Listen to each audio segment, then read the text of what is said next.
ಅರವತ್ತಾರು ಭಾಷೆಗಳ ಹೆತ್ತೋಳಮ್ಮ, ನಿನ್ನ ಮಡಿಲಲ್ಲಿ ಗಂಗೆ ತುಂಗೆ ನಗುತ್ತಾರಮ್ಮ.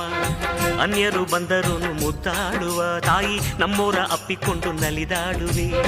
ಭೂಗೋಳದಲ್ಲಿ ಒಂದು ಜ್ಯೋತಿ ಇದೆ, ಅದಕ್ಕೆ ಭಾರತ ಮಾತೆ ಎಂಬ ಹೆಸರು ಇದೆ.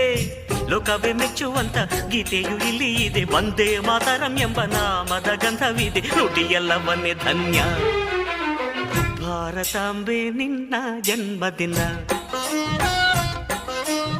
ಭಾರತೀಯರ ಶೌರ್ಯ